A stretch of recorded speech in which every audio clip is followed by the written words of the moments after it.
रवि प्रदोष, भौम प्रदोष, ये दो प्रदोष ऐसे हैं। एक भौम प्रदोष भी ऐसा ही।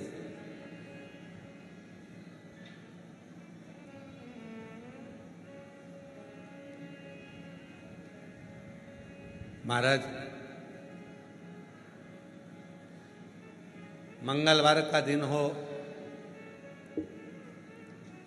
डॉक्टर ने भी कह दिया हो कि इसको 20 साल तक औलाद नहीं हुई, 25 साल तक नहीं हुई, 30 साल तक नहीं हुई, 18 साल तक भी इसको औलाद नहीं हुई, 30 साल हो गए औलाद नहीं हुई, और सब तरह से जब हार जाओ, भौम प्रदोष के दिन, प्रदोष काल में शिव जी के मंदिर में शंकर के शिवलिंग पर 3 जगह पर कनेर का पुष्प समर्पित करना प्रारंभ करें।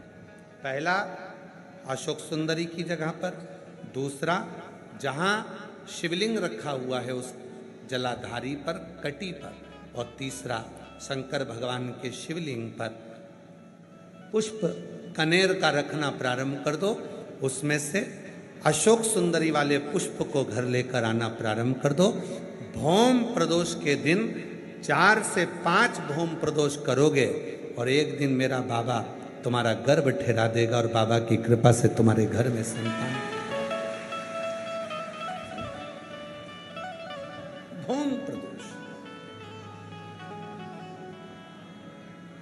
जितनी रवि प्रदोष की प्रबलता है, रवि प्रदोष क्या करता है? धन देता है, संपदा देता है, वैभव देता है।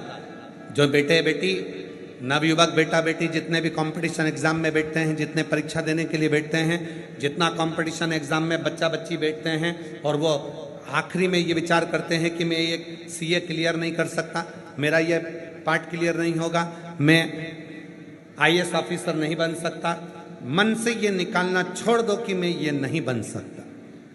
अगर आपने रवि प्रदोष के दिन प्रदोष काल में एक बेलपत्री के वृक्ष को कहीं पर भी लगाया है और प्रत्येक प्रदोष पर जाकर आप उसके नीचे अगर दीपक लगा रहे हो तो तुमको तुम्हारी मंजिल तो मिलकर रहेगी ही, चाहे कुछ भी। रवि प्रदोष की इतनी महत्वता।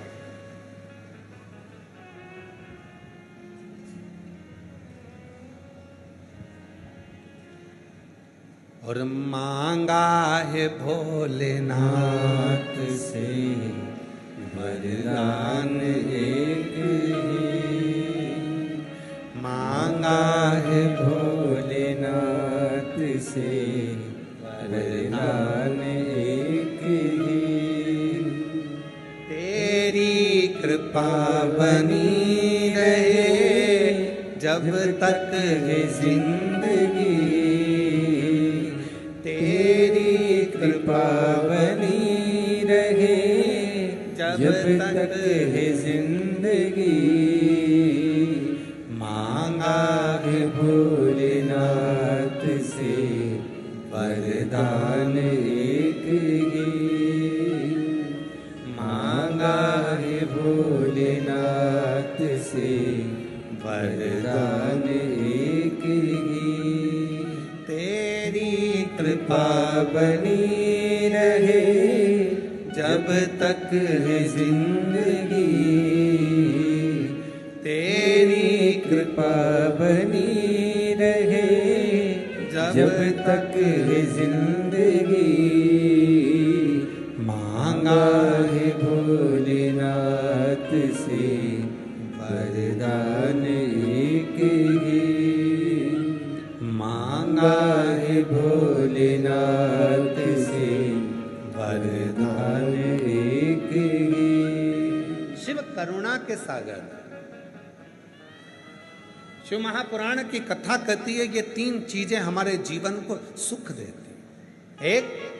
एक लोटा जल शिव को चढ़ाना प्रारंभ किया, हमारे धीरे धीरे मार्ग सुलभ होते चले गए, मार्ग खुलते चले गए, मार्ग खुलते चले, सुलभ हो गए मार्ग।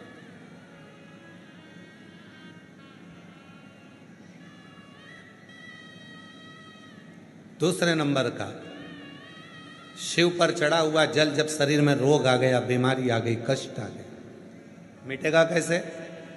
डॉक्टर का इलाज करवाओ, क्योंकि डॉक्टर शिव का एक रूप होते हैं।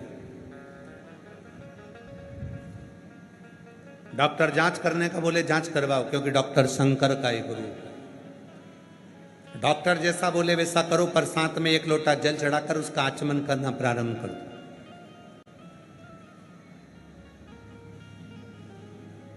मिल जाए कुबेरेश्वर धाम का यदि रुद्राक्ष, उसको तांबे के लोटे में गलाओ, सुबेरे शिव जी को जल चढ़ाओ, उस जल को लेकर आ जाओ, वो जल आचमन करना प्रारंभ करो।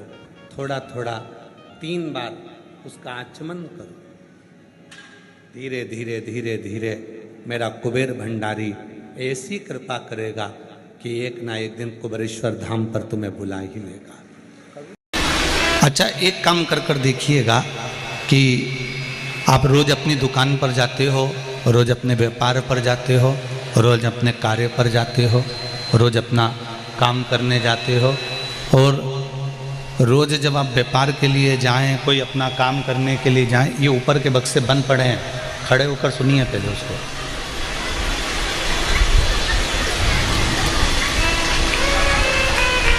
आप रोज व्यापार के लिए जाएं, या आप अपने काम के लिए जाएं, या आप दुकान के लिए जाएं, जिस भी कार्य के लिए आप जा रहे हैं,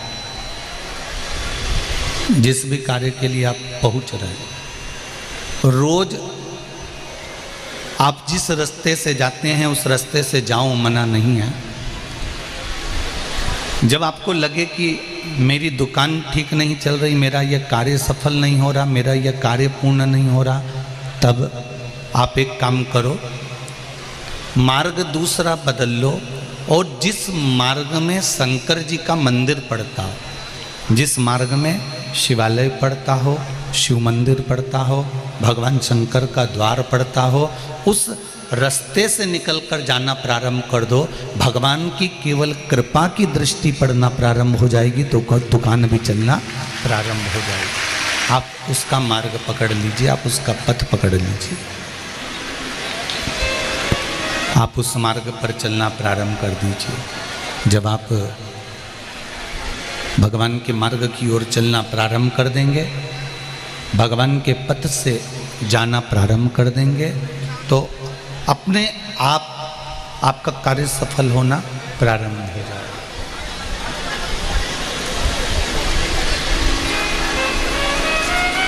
एक बार भगवान शिव की भक्ति का जो फल है,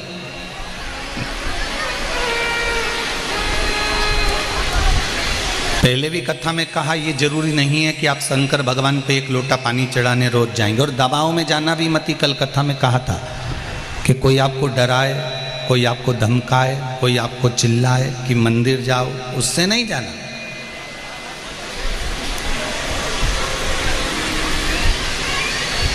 इतनी कथाओं में आप लोगों ने जितनी बार भी कथा सुनी होगी, जितने लोग आस्था चैनल पर सुन रहे हैं, फेसबुक यूट्यूब पर सुन रहे हैं, कभी हमने आपको ऐसा नहीं कहा होगा कि आप ये कार्य नहीं करोगे तो आपको ये कष्ट होगा।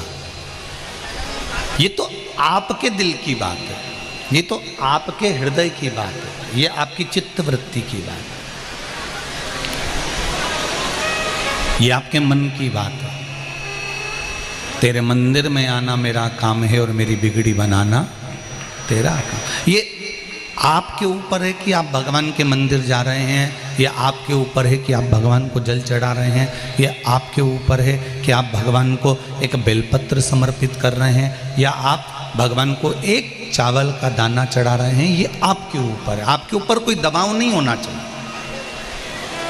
भक्ति में, भजन में, कीर्तन में, स्मरण में, मंत्र जाप में, भगवान की भक्ति के अंतर्गत मंदिर जाने में, शिव महापुराण में जाने में, या सत्संग में जाने में कोई दबाव नहीं होना चाहिए। बिना दबाव के आप जब भगवान की भक्ति करोगे तो उसमें सुख मिलेगा। ध्यान देना,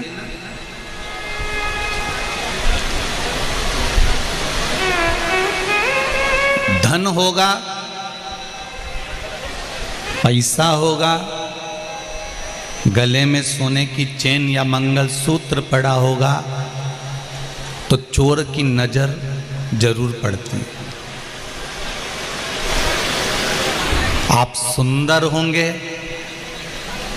बहुत सुंदर दिख रहे होंगे, तो लुच्चों की नजर जरूर पड़ती है।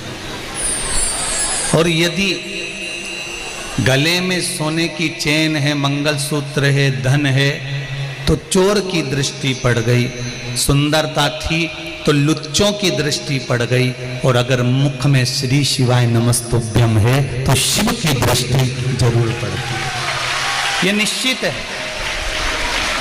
आपने पंचाक्षर मंत्र जपा नमः शिवाय, आपने षडाक्षर मंत्र जपा ओम नमः शिवाय, आपने द्वादशाक्षर मंत्र जपा ओम नमो भगवते वासुदेवाय, आपने 2 अक्षर का मंत्र जपा राम, आपने 2.5 अक्षर का मंत्र जपा कृष्ण, आपने श्री शिवाय नमस्तुभ्यम मंत्र को जपा। जो तुम्हारा मन पड़े उस मंत्र का स्मरण यदि तुमने करा है, उस मंत्र का जाप यदि तुमने करा है, तुम्हारा चित्त में जो मंत्र अच्छा लगे, तुम्हें जो अच्छा लगे,